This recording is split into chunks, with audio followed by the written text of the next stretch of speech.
Welcome to latest world news. Kiev, Ukraine faces the threat of Russia cutting off gas supplies when a 0600 GMT deadline passes on Monday after talks on a long-running gas pricing dispute failed. Russian natural gas producer Gazprom said it was not extending the deadline for Ukraine to start paying off its gas debts after the discussions ended in the early hours of the morning in Kiev, raising the prospect of disruptions to gas flows to the European Union via Ukraine. The breakdown of the talks is likely to increase political tensions that have mounted in the past few days between Kiev and Moscow as Ukrainian government forces clashed heavily with pro-Russian separatists in East Ukraine.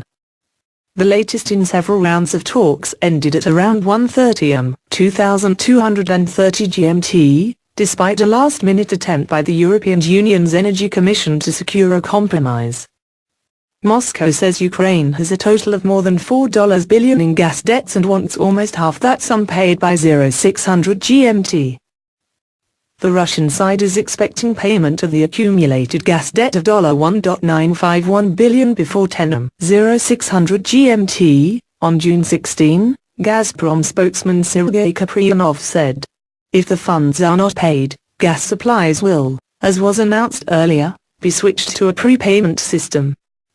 European Energy Commissioner Günther Oettinger told reporters in Kiev that he had made the compromise proposal during the talks, which resumed late on Sunday, but Moscow had declined the offer. Western countries had seen the talks as a gauge of President Vladimir Putin's willingness to compromise in Russia's political crisis with Ukraine, which has pushed relations with the West to their worst level since the Cold War ended. But relations deteriorated further last week, with Kiev accusing Moscow of arming the separatists with tanks, protesters attacking Russia's embassy in Kiev and the rebels shooting down a military plane, killing all 49 personnel on board. Tensions were already high following Russia's annexation of Crimea after Moscow-leaning President Viktor Yanukovych was ousted and pro-Western leaders took over power.